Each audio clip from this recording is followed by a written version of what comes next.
ముందుగా ఆమ్లెట్ వేసి పక్కన పెట్టుకున్నాం కదా. తర్వాత అదే ప్యాన్లో కొంచెం నువ్వుల నూనె, ఆయిల్ వేడెక్కాక కొంచెం జీరా, ఆనియన్,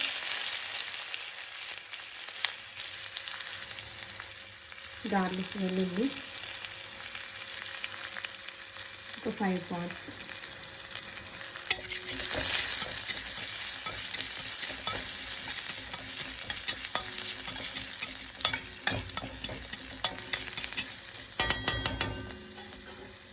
బాగా వేగాక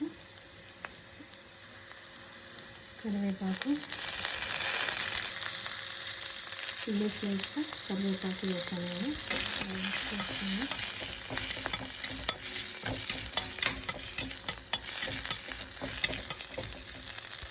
కొంచెం పచ్చిమిర,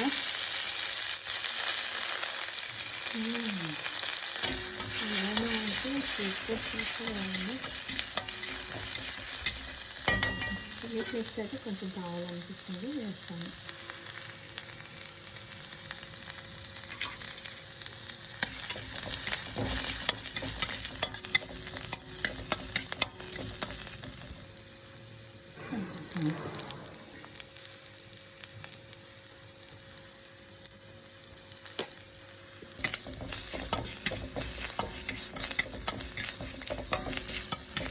ఇప్పుడు ఇందులోకి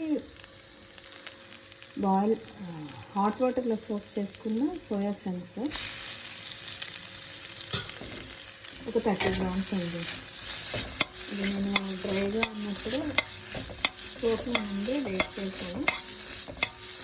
10 గ్రామ్స్,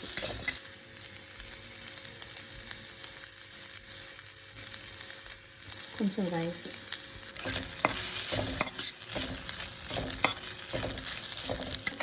రైస్ అయిపోయింది. లాస్ట్లో కొంచెం లెమన్ పిండి వేసుకుందాం. ఇదైతే చాలా గుమ్మగా అయితే చాలా టేస్టీగా ఉంది. లాస్ట్లో లెమన్ తినడం మర్చిపోయాను, మళ్ళీ చూపిస్తున్నాను. అంతే అండి. ఇంట్లో కొంచెం రైతా కనిపిస్తే అంటే ప్రోటీన్ ఇంకా టమ్మీ కూడా సాటిస్ఫై అవుతుంది. బాయ్.